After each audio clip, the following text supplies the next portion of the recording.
अस्सलाम वालेकुम। पस पर्दा हक़ाइक़ सनसनीखेज़ इंकशाफ़ात प्रोग्राम बेनकाब में हूँ आपके साथ सैफान खान। इंतहाई अहम कराची की सियासत जो है वो क्या रुख इख्तियार करेगी, पाक सज़मीन पार्टी का क्या मुस्तकबिल नजर आता है, मुस्तकबिल का लाहेमल सियासी क्या होगा, इलेक्शन के नताइज से खुद मुस्तफा कमाल साहब कितने मुतमईन हैं और आगे की उन्होंने स्ट्रैटेजी क्या बनाई है। एक प्रेस कॉन्फ्रेंस हमने रिसेंटली देखी थी जिसमें उनकी तरफ से कुछ मुतालबात इमरान खान साहब की तरफ हुए, वज़ीर आज़म साहब की तरफ हुए। मुस्तफा कमाल साहब के साथ आज हम मौजूद हैं। मुस्तफा साहब बहुत शुक्रिया, आपने वालेकुम सलाम वक्त दिया प्रोग्राम में। समय पहले तो अब एक ऐसी पार्टी जो कि इक़्तिदार में नहीं आई और जो कि ऑपोजिशन में भी नहीं है, उसका सर्वाइवल ही कितना बड़ा मसला बन जाएगा पीएसपी के लिए। कि हमने देखा यहाँ पे लोग प्रेशर ग्रुप बन जाते हैं जब इक़्तिदार में नहीं आते, तो क्या पीएसपी भी एक प्रेशर ग्रुप बन जाएगा बस एहतजाज और ये वो, या कुछ पार्टी बच पाएगी, सर्वाइव कर पाएगी? नहीं, इसलिए कि हम ये इलेक्शन हारे नहीं हैं, डेफिनेटली हराया गया है हमें, और उस पर हम बहुत ज़्यादा डिबेट नहीं करते। जहाँ पे जिस तरह करनी है लोगों ने देखा हुआ है सारा। तीन नेशनल असेंबली के रिजल्ट्स हमारे चले और उसके बाद 3 दिनों के लिए गायब हो गए। उसके बाद जब शुरू में रिजल्ट आ रहा था 9:15 बजे तक, और सिर्फ आपको एक मिसाल दूं कि अरशद वोरा की सीट पर 326 पोलिंग स्टेशनों में से 21 का रिजल्ट आया, टीवी पे चला। 21 पोलिंग स्टेशनों में आउट ऑफ 326 अरशद वोरा को मिलते हैं 90 के सीट से 8,222 वोट। फिर ब्लैकआउट हो जाता है सारा, हाँ ब्लैकआउट हो जाता है। 3 दिन के बाद फिर रिजल्ट मिलता है, एकदम से साथ कराची के रिजल्ट आना बंद हो गए। और जब 326 यानी कि 321 और पोलिंग स्टेशनों के रिजल्ट आए, तो 321 पोलिंग स्टेशनों के रिजल्ट में अरशद वोरा को सिर्फ 700 वोट मिले। 700 वोट 321 पोलिंग स्टेशनों और 21 पोलिंग स्टेशनों पे उसको 8,222 वोट मिले।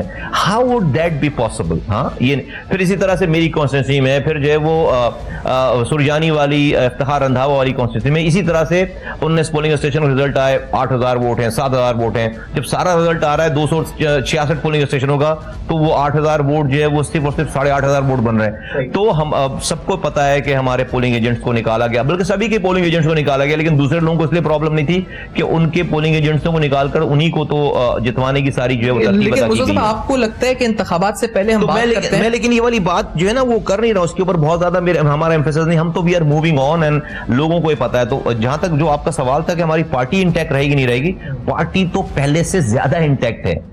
हमारी पार्टी 25 जुलाई को जितनी मजबूत थी उससे आज कई गुना ज्यादा मजबूत है। एक नया करंट है हमारे लोगों के अंदर, एक नया वलवला है, जज्बा है, और एक एंगर है कि हमारी चीजों को छीना गया है और हम उस एंगर को एनर्जी में कन्वर्ट कर रहे हैं और इंशाअल्लाह ताला हम प्रिवेल। अच्छा, तो अब जो अक्टूबर के अंदर बाई इलेक्शंस हैं, आपने उसके लिए क्या फिर, क्योंकि जो आपको पुरअज़्म है आप कैंडिडेट खड़ा कर रहे हैं, तो इसी इंतजामिया इसी सिस्टम के तहत से कोई एश्योरेंस या कोई ऐसी बात नहीं? कोई एश्योरेंस वाले लोग नहीं है जी। हम एश्योरेंस वाले लोग होते तो आप हमसे जो है वो जो आपने इंट्रो दिया कि हमारे पास एक भी सीट नहीं है, हमसे ले ली गई, ये फिर ये हशर नहीं होता। एश्योरेंस वाले लोग होते तो बगैर कैंपेन चलाए घर बैठे हमें रिजल्ट मिल जाता और हम जीत जाते। इलाके में कोई जानता नहीं है, वोट डाला नहीं, जब सुबह 3 दिनों के बाद रिजल्ट आया तो पता चला मैं जीत गया। और जीतने वाला खुद जो है वो 24 घंटे पहले बोलकर अपने साथियों को सो गया कि भाई जो है वो हम तो हार गए, इतने सारे वोटों से हार गए, और उसको कोई फिर जगाता है कि भाई उठ भाई तेरा रिजल्ट चल रहा है, तू जीत गया। तो एश्योरेंस वाले लोग होते तो नहीं है, हमें भी इस तरह से कोई रिजल्ट दे रहा हो। क्या फर्क है पिछले जुलाई 25 में और 14 अक्टूबर के अंदर, जो अब आपको जिस वजह से एक उम्मीद नजर आए? मगर मैं कहूँ अगर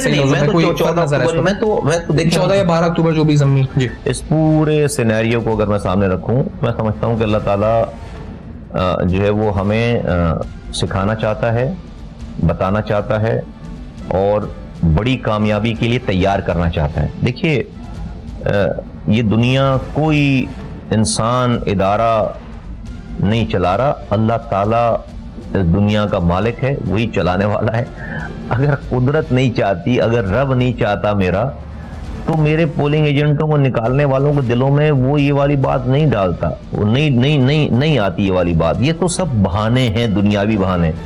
अल्लाह ताला अभी हमें कामयाबी नहीं देना चाहता था, और मैं जो है वो हर दिन के गुजरने के साथ साथ मैं देखता हूँ, सीखता हूँ।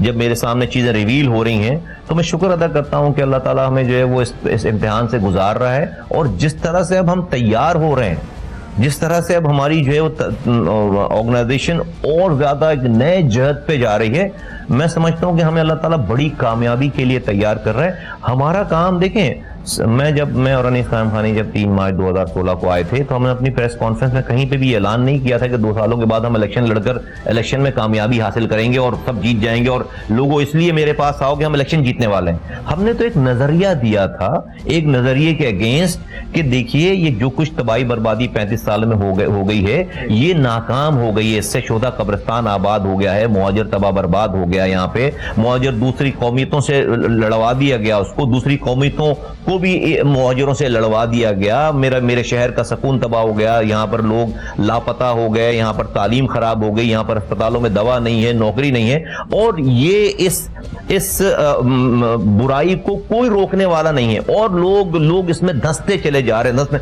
इस तमाम नैरेटिव के अगेंस्ट हम एक नैरेटिव लेकर आए कि शहर में एथनिक पॉलिटिक्स के नाम पर जो सियासत की जा रही है वो गलत है। मैंने मुहाजिरों को आवाज लगाई, अनीस कायम खानी ने मुहाजिरों को आवाज लगाई, मेरे साथियों ने मुहाजिरों को आवाज लगाई कि मुहाजिरों तुम्हारा नुकसान है, मुहाजिर करना तुम्हारा नुकसान है, तुम्हारे दुश्मन बन रहे हैं। इस तरह से तमाम कौमियतों को जाकर कहा कि तुम मुहाजिर तुम्हारे दुश्मन नहीं है, तुम भी आओ हम सब मिलकर अपने हुकूक के लिए जद्दोजहद करें, अपने बच्चों के लिए पानी मांगे, बच्चों के लिए दवा मांगे, रोजगार मांगे, तालीम मांगे। लोगों ने हमारी बात समझ ली, आ गए हमारे पास और इस नजरिए के तहत हमने काम करना शुरू किया। तो उसमें कहीं से भी इलेक्शन जीतना नहीं था, इलेक्शन हारना या जीतना नहीं था। तो आज हम अपनी सही बात पर कायम है अल्हम्दुलिल्लाह। हमारे नजरिए, हमारी इलेक्शन की हार से मेरी नजरिए की हार नहीं हुई है। लेकिन वो मैसेज है, वो नैरेटिव है, आई अंडरस्टैंड। आपने एक नैरेटिव दिया कराची के अंदर, आपने एक सियासत को तब्दील करने की बात करी, लेकिन फिर आपने मिस कैलकुलेशन या कैलकुलेशन जो भी दी कि हम यहीं बैठे थे तो आपने यहां मुझे कहा कि आप 41 सीटें समझते हैं कि प्रोविंशियल असेंबली की लेजिस्लेचर में पाक समीन पार्टी निकाल लेगी, और इसी तरह एमएनए की सीट पे आपने मुझे कहा यहीं पर कि, और आपने और शोज में भी कहा होगा कि हमें सिर्फ 1 या 2 सीटों पर कराची के अंदर पीपल्स पार्टी से कंपटीशन का सामना करना पड़ेगा। तो was that a over confidence, arrogance या मिस कैलकुलेशन, या आपके एस्टिमेट्स थे और आप हालात कुछ और हो गए? क्या होता है? मैं तो जब इलेक्शन लड़ने जाऊंगा तो जितनी सीटों पे मैं लोगों को खड़ा करूंगा, मैं तो उन सब सीटों पर जीतने के लिए ही इलेक्शन लड़ूंगा। मैं हमेशा अगली दफा भी जब इलेक्शन लड़ने जाऊंगा तो मैं आपसे बैठकर ये नहीं कहूंगा कि मेरे लोग 44 सीटों पे खड़े हुए हैं लेकिन मैं तो सिर्फ 10 सीटों पे जीतूंगा, बाकी हमने जो तफरी करने के लिए खड़े किए, ऐसा कभी भी नहीं कहूंगा। मैं तो 44 की 44 सीटों पे हम अपनी पूरी कुव्वत के साथ जीतने के लिए उतरेंगे, वरना हम खड़े नहीं करेंगे। तो देखिए, मुझे बिल्कुल ना ओवर कैलकुलेशन और सारी चीजें, हम तो, मैं अगली दफा भी जब जाऊंगा इलेक्शन लड़ने के लिए तो जितनी सीटों पर हमारे लोग खड़े होंगे हम कहेंगे हम जीत लेंगे और हम उसके लिए कोशिश करेंगे। वो तो ये तो होगा सारा सिलसिला, ये सारी बात, सारी चीजें तो बार बार होंगी। हम तो कभी भी जो है वो सिंबॉलिकली लोगों को खड़ा नहीं करेंगे, जहां पर भी लोगों को खड़ा करेंगे, जिस भी कैंडिडेट को खड़े करेंगे हम जीतने के लिए खड़े करेंगे। तो मैं तो जितनी दफा भी लड़ने के लिए जाऊंगा इलेक्शन तो मैं तो जीतने के लिए जाऊंगा बेसिकली। ठीक है, एक ब्रेक की तरफ बढ़ते हैं, लेकिन अभी तक जो मैं मखस किया, आप ये समझे इन इलेक्शन से कि इंपॉर्टेंस है कि पोलिंग एजेंट जो आपका हो वहां पर, उसकी बड़ी इंपॉर्टेंस है कैंडिडेट और पार्टी वोट के अलावा। नहीं, ये तो एक बात से बात निकली है। तो पोलिंग एजेंट, भाई ऐसे हालात ही ना हो जहां पर पोलिंग एजेंट जो है वो को हम इस तरह से तैयारी करवाएं, ऐसे हालात ना हो। मेरे ख्याल जिस तरह के 2018 के इलेक्शन हुए, मेरे ख्याल है पाकिस्तान में आखिरी दफा ऐसे इलेक्शन हुए हैं, ऐसे इलेक्शन दोबारा हो नहीं सकते। अच्छा, एक ब्रेक के बाद मुस्तफा कमाल साहब से गुफ्तगू जारी रहेगी, हमारे साथ रहेगी।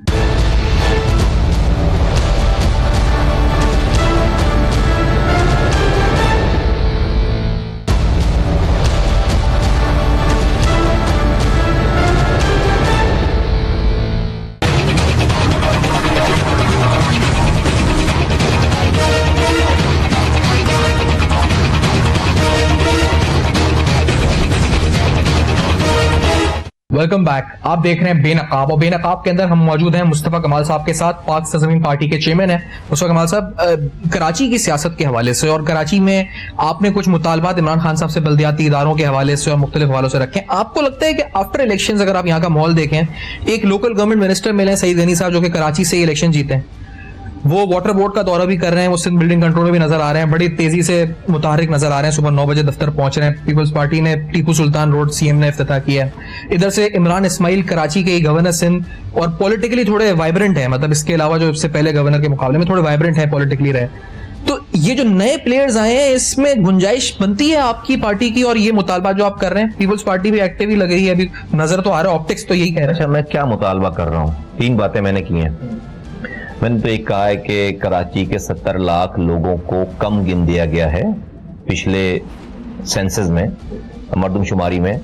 तो इमरान खान साहब जो कि तहरीक इंसाफ के चेयरमैन भी हैं और आज पाकिस्तान के वज़ीर आज़म हैं, उनकी पार्टी यहाँ से जीती है। जीत हार पे मैं भी डिस्कस नहीं कर रहा, जीती है पार्टी यहाँ से, ठीक। वो खुद यहाँ से जीते हैं, एक कॉन्स्टिट्यूंसी थे वो यहाँ से जीते हैं। आज वो वज़ीर आज़म पाकिस्तान है। वो कराची वालों को इंसाफ दिलवाएं, तहरीक इंसाफ के वो चेयरमैन हैं। वो पहले तो ये एक्नॉलेज करें कि आया कि ये 70 लाख लोग कम गिने गए हैं, नहीं गिने गए, अपनी पहले पॉलिसी दें। और अगर कम गिने गए, जो कि मैं नहीं कह रहा, मुस्तफ़ा कमाल नहीं कह रहा, कराची के सारे लोग, सारे इदारिये लिखने वाले, सारे अखबार के लोग, सारे ब्यूरोक्रेट, सारे रिटायर्ड जजेस, सब लोग ये कह रहे, तहकीक आ गई सामने कि जो पूरे पाकिस्तान की आबादी, लाहौर की आबादी 3% के हिसाब से बढ़ रही है, जहां पर कोई माइग्रेंट नहीं गया हुआ, कोई वाना वज़ीरिस्तान का बंगाली नहीं है, वाना वज़ीरिस्तान के आदमी नहीं है, दूसरे शहर बलोच नहीं है, और लोग नहीं है, वो वहां पे कोई इन्फ्लक्स नहीं जा रहा। वहां पर आबादी 3% के हिसाब से बढ़ी। कराची की आबादी 1.5% के हिसाब से बढ़ रही है, जहां पर सारी पाकिस्तान से लोग आकर बस रहे हैं, आबाद हो रहे हैं, रह रहे हैं यहाँ पे, नंबर 1। फिर पूरे पाकिस्तान में अर्बन सेंटर्स में घरानों की तादाद जो है एवरेज 6.3 है पर घराने की तादाद। कराची में ये आबादी जो है वो ये घराने पर घराने 5.7% के हिसाब से बढ़ रही। तो ये हमारे घर कम गिने गए हैं, हमारे घरों में लोग कम गिने गए। ये मैं नहीं कह रहा, ये तमाम मीडिया ये प्रूव कर चुके। 2013 में पीपल्स पार्टी के सेनेटर ताज हैदर ने सेनेट में खड़े होकर नादरा से कराची का डाटा मंगवाया था, रिकॉर्ड मंगवाया था आबादी का। 2013 में नादरा ने कहा कि कराची की आबादी, लिख कर दिया है कि कराची की आबादी 2 करोड़ 14 लाख है। तो 2018 में 1 करोड़ 60 लाख कैसे हो सकते हैं? तो मैंने ये मुतालबा किया है, ये बात याद दिलाई। इसको मुतालबा भी कहना जो है वो मैं समझता हूं मुनासिब नहीं है। इमरान खान साहब पाकिस्तान के वजीर आजम हैं, एक्नॉलेज करें कि आया कि ये आबादी कम गिनी गई है, नहीं गिनी गई, नंबर 1। अगर वो कहते हैं कि हाँ कम गिनी गई है, ये मसला, तो वो आज वजीर आजम एक जुम्बिश कलम से इसको कराची और हैदराबाद में वो रीकाउंटिंग कराएं, वो रीसेंसस करवाएं। और अभी तो इसका ऑडिट भी नहीं हुआ है, अभी तो इसमें बहुत सारी फ्लॉज निकल कर आ गए। ये एक तो मेरे इसलिए कि 70 लाख लोग कम होने से कराची हैदराबाद में कम से कम 30 से 35 प्रोविंशियल असेंबली की सीट्स कम हो रही हैं और कम से कम 15 से 17 नेशनल असेंबली की सीट कम हो रही है। मैं तो कह रहा हूं इमरान खान साहब ये सीटें ऐड कराकर पीटीआई दोबारा जीत जाए, ये सारी सीटें भी, मुझे कोई प्रॉब्लम नहीं है, लेकिन कराची वालों को इसका हक मिले, इसलिए कि इससे पानी कम मिलेगा, इससे दवा के पैसे कम मिलेंगे, इससे तालीम के पैसे कम मिलेंगे और इससे ओवरऑल सिंध का नुकसान है। लेकिन सिंध के वजीर आला ने तंग नजरी का मुजाहरा किया, क्योंकि रूरल सेंटर की, देहातों की आबादी जो है वो कम नहीं गिनी गई है, उसको उसी परसेंटेज से बढ़ाया गया है। तो पहले तो उन्होंने एतराज किया था, बाद में जाकर जब ये देखा कि सिर्फ कराची हैदराबाद की आबादी कम है, जाकर जो मुश्तरका मफादात की काउंसिल में जाकर साइन करके आ गए। उन्हीं के शरीक चेयरमैन आसिफ अली जरदारी साहब टीवी पे बैठकर कह चुके हैं कि कराची की आबादी कहीं से भी 3 करोड़ से कम नहीं है। लेकिन 5% पे थर्ड पार्टी से करवाना था, वो भी फिर नहीं किया। लेकिन सर इस पहले मुतालबे के अंदर मुस्तफा कमाल साहब, आजकल मसला ये है कि आपका ये मुतालबा, आप जिस तरह कह रहे हैं कि पूरे कराची के लिए, एंड इट इज गुड, आप कह रहे हैं कि जो भी आए जीते हमें इससे फर्क नहीं पड़ता। मसला ये है कि आजकल एक स्ट्रीट एजिटेशन और पॉलिटिक्स का एक एग्रेसिव नेचर हो गया है। आपका मुतालबा जायज है, लेकिन जब तक आप, जिस तरह हमने देखा तहरीक लब्बैक धरना दे या पाकिस्तान तहरीक इंसाफ 122 दिन का धरना दे, देन ओनली यहाँ पे जो है इस पर मीडिया में रजिस्टर होती है जाके बात, देन ओनली जाके यहाँ पॉलिटिकल सर्कल्स या मुख्तलिफ क्वार्टर्स के अंदर बात रजिस्टर होती है। ये प्रेस कॉन्फ्रेंस का जमाना थोड़ा आगे, आप नहीं समझते पॉलिटिक्स थोड़ी एग्रेसिव हो गई है? सड़कों पे आने वाले लोग ले लेंगे ना अपने हाथों में, अगर जब लोग हमारी बात भी नहीं सुनेंगे। हम तो चाह रहे हैं कि ये सारे मामलात ना हो, धरने, एहतजाज, ये सारी चीजें ना हो, जायज बात है, जायज तरीके से हो, लेकिन लोगों को दीवार से जब तक अगर लगाते ही चले जाएंगे और उनकी गले पे ही पैर रख देंगे, तो लोग एक दिन कानून अपने हाथ में ले लेंगे, धरने मुजाहरे शुरू कर देंगे। लोग प्लान में है, कार्ड्स पर है इस तरह का कोई प्लान? क्या हमारे प्लान में तो बहुत सारी चीजें हैं, लेकिन डेफिनेटली जब वक्त आएगा तो हम सारी चीजों को अपनी अनलीश करेंगे। हमारी दूसरी बात इमरान खान साहब से हमने ये की थी कि वो जब उनको याद दिलाई है बात कि जब मुल्क में सूबों का नारा लगा है, सिंध में या पंजाब में या खैबर पख्तूनख्वा के हजारा बेल्ट में, तब पीटीआई के चेयरमैन ने और उनके लोगों ने कहा कि सूबे मसले मसाइल का हल नहीं है। अगर मुल्क में प्योर डिवॉल्व लोकल गवर्नमेंट हो जाए, इख्तियारात और वसाइल गवर्नमेंट, सिटी गवर्नमेंट्स को और डिस्ट्रिक्ट गवर्नमेंट्स को दे दी जाए, तो मुल्क में सूबों की जरूरत नहीं रहती। मैंने उनको मैं एग्री करता हूं इस वाली बात से, और उनको याद दिलाई है ये वाली बात कि आज मुल्क के 3 सूबों में उनकी हुकूमत है। वो फिल फॉर खैबर पख्तूनख्वा में, पंजाब में और बलूचिस्तान में अपने वजीर आला और अपनी टीम को कहें कि इख्तियारात और वसाइल नीचे डिस्ट्रिक्ट लेवल पे ट्रांसफर करें, प्रोविंशियल फाइनेंस कमीशन बनाएं, पुलिस लोकल कम्युनिटी पुलिसिंग के इख्तियारात दें, हेल्थ एजुकेशन के इख्तियारात दें, पानी सीवरेज के इख्तियारात दें। अब उनका भी वजीर आला अस्पतालों के दौरे ना करने लगे, उसका काम नहीं है। उनका भी वजीर आला जो है वो मेट्रो ना बनाने लगे, उसका काम नहीं है। उनका भी वजीर आला जो नालियों के ठेके ना देने लगे, उसका काम नहीं है। ये बात हमने की। फिर इमरान खान साहब ने खुद ये वाली बात की है, मुझे बड़ी उम्मीद है उनसे कि ये एमपी एमएनएस को फंड नहीं मिलना चाहिए, तरक्याती फंड के नाम पर फंड नहीं मिलना चाहिए। एमपीएमएनएस का काम है लेजिस्लेशन करना, कानून साजी करना। ये फंड जो है वो डेवलपमेंट फंड तो नीचे डिस्ट्रिक्ट लेवल्स को मिलने चाहिए, डिस्ट्रिक्ट को मिलने चाहिए, काउंसलर्स को, यूसी चेयरमैन को, मेयर्स को मिलने चाहिए। वो कर दें, आज वजीर आजम में कर दें। चौथा सूबा सिंध रह जाता है जहां पर उनकी हुकूमत नहीं है। 3 सूबों में पहले कर लें, सिंध के चीफ मिनिस्टर को बुलाकर समझाएं कि भाई अब नहीं चलेगा सारा सिलसिला, आपको डिवॉल्व करना पड़ेगा, वरना वफाक के पास बहुत सारे इख्तियारात हैं सूबों को अपनी बात मनवाने की। लेकिन जो आप काउंटर नैरेटिव दे रहे हैं मुस्तफा कमाल साहब, ये बात है कि पीपल्स पार्टी सिंध में एक डीसैलिनाइजेशन प्लांट की बात कर रही है। कल भी, आज भी बल्कि क्लिफ्टन ब्लॉक 7 में कहीं गए थे पानी सईद गनी साहब, जो मैंने आपसे पहले पूछा था, एक्टिवली वो कर रहे हैं, जो उनका काम नहीं, डेवोल्यूशन होनी चाहिए, जो आप I exactly agree with this.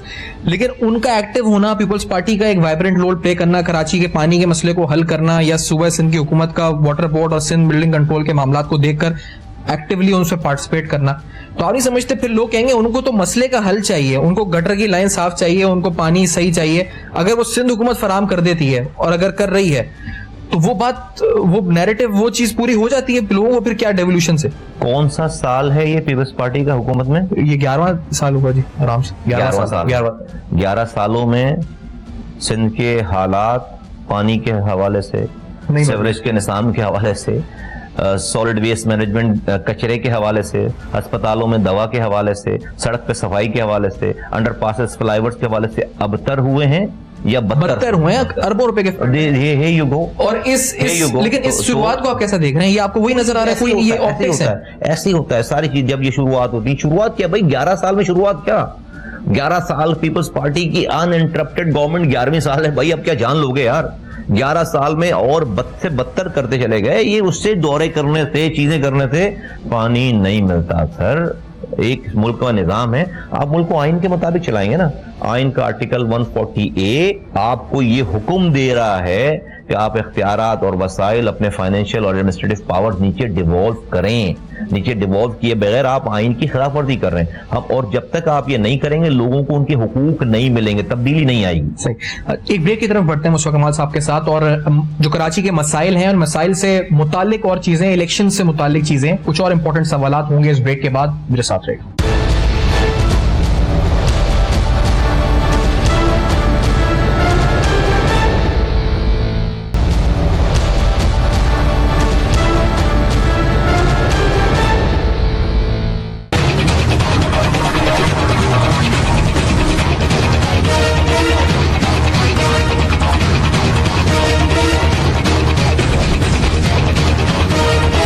Welcome back. आप देख रहे हैं बेनकाब। हमारे साथ मौजूद हैं जनाब मुस्तफा कमाल साहब। मुस्तफा कमाल साहब, एक प्रेस कॉन्फ्रेंस का जिक्र हुआ था जब आपने इस्लामाबाद में गालिबन इंटरव्यू में कहा था कि आप कराची आके करेंगे, लेकिन प्रेस कॉन्फ्रेंस आपकी ये हुई जिसमें आपने एक लुक फॉरवर्ड वे अप्रोच दी है कि आप किस तरह चाहते हैं कि इमरान खान साहब कराची के मसाइल को, चैलेंजेस को एड्रेस करें।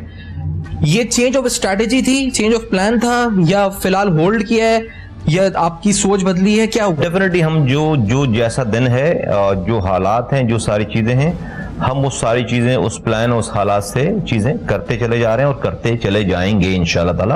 और अभी आज हमें जो करना है वो कर रहे हैं, हमें कल जिस चीज की जरूरत पड़ी है हम वो काम करेंगे। अच्छा, यानी उस तरफ की भी जरूरत पड़ सकती है कि आप अगर वो वाले चीजें, क्योंकि वो कुछ फैक्ट्स थे जो आपने कहा था कि आप बेनकाब करेंगे। फैक्ट्स तो जो है वो बेनकाब हुए हुए हैं सारे ना। फैक्ट्स तो बेनकाब, कोई चीज छुपी हुई नहीं है। जूतियों में दाल बट रही है, सबको पता है। मुस्तफा कमाल साहब को जितना हम जानते हैं, वो तो बगैर हालात से कॉम्प्रोमाइज किए बगैर उस सिचुएशन के हिसाब से जो सच होता है वो बता देते हैं लोगों का। नहीं ख्याल है कि हालात से कॉम्प्रोमाइज किए बगैर हम जो है वो ये सारा ब्रंट लेने के लिए तैयार हो गए कि हमें जबरदस्ती हमसे सारी चीजें छीन ली गई। इससे ज्यादा अब क्या लेंगे? अब हमारे पास जान है हमारी देने के लिए। जान ले सकते हैं लेने वाले, ठीक है। तो वो लोग समझते थे नहीं कहीं कॉम्प्रोमाइज कर, गलत चीजों पे कॉम्प्रोमाइज नहीं करेंगे।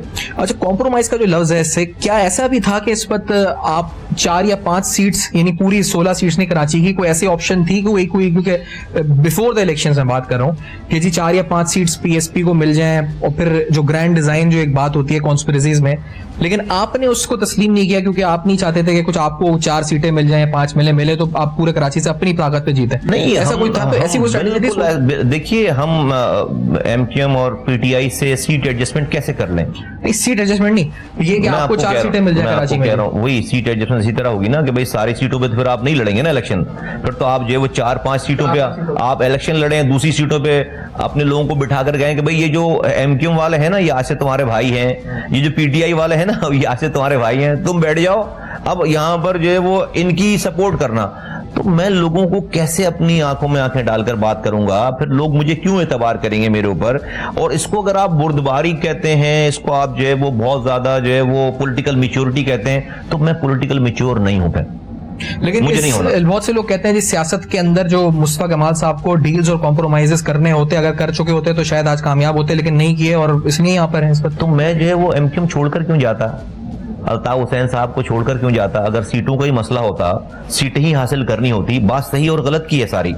अगर बात कामयाबी और नाकामी की है, बात जो है वो फायदे और नुकसान की है, तो यार मैं फायदे में तो पहले था। अगर मुझे यही सारे काम करने हैं तो मैं अल्ताफ हुसैन साहब का मैं सेनेटर था भाई, मैं उनके राब्ता कमेटी का मेंबर था, अनीस कामनी क़याम खानी डिप्टी कन्वीनर था, मैं उनको छोड़कर 2013 में क्यों जाता? मैं फिर जो है वो वापस जो है वो आज भी सेटिंग कर लूं, मुझे जरूरत क्या है? मैं किसी भी पार्टी में चला जाऊं, मुझे सीट मिल जाएगी, मुझे जो है वो हमें अच्छा हो जाएगा सारा।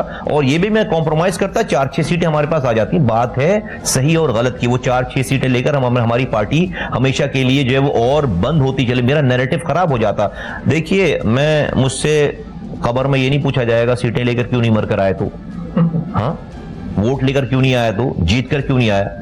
मुझसे जो मैं काम करने आया हूं अपनी आखिरी सांसों तक काम वो करता रहूंगा, और वो बात है जो भी सही बात होगी उसके लिए खड़े होंगे, गलत बात के खिलाफ बात है। नहीं, ये जो मैंने बोला था ये एक सुनी सुनाई हेरसे थी, ऐसा हुआ था वाकई? ऐसे ही है, इस तरह की बातें हैं, इसी तरह की बातें। अच्छा, इस तरह की बात थी कि 4-5 सीटें सीरियसमेंट। आप लोग सब लोगों को पता है आजकल कोई चीज छुपी, हम लोगों से ज्यादा आप लोग कनेक्टेड लोग हैं सारे माशाल्लाह से। कौन सा बिजनेसमैन है जो जाकर जो है वो मुलाकातें नहीं करता, कौन सा एंकर है, कौन सा मीडिया है? आज की जरूरत है डेफिनेटली। नहीं, आप वो वाहिद शख्स हैं जो मुलाकात करने के बाद बता भी देते हैं कि मिलके हाँ मैं मेरी। फारूक सत्तार साहब वाली प्रेस कॉन्फ्रेंस के बाद 55 घंटों तक जब वो झूठ बोलते रहे लोगों को कि भाई उनको कोई अगवा करके ले गया था हमारी वजह से, और उनको जाकर जो है वो सेफ हाउस में रखकर उनसे जो है वो मर्जर करवा रहा था, जब वो झूठ बोलते रहे, जब मुझे जाकर सच बोलना पड़ा, कौम को बताना पड़ा कि भाई ये झूठ बोल रहा है ये आदमी, 8 महीनों से ये मुलाकातें कर रहा है, ये वाली बात हमने की।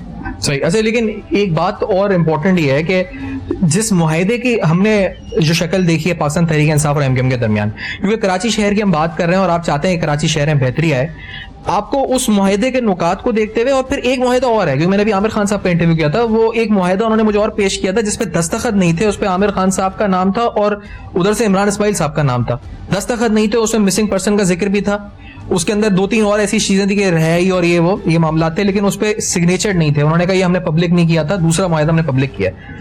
तो ये आपने क्या समझा था, ये मुआहिदा कॉम्प्रोमाइज था, अंडरस्टैंडिंग, व्हाट इज दिस, क्या हुआ था? तो इस पे कुछ नहीं, मैं तो लोगों को कहता हूँ खुद जज करें, खुद देखें, खुद बोले।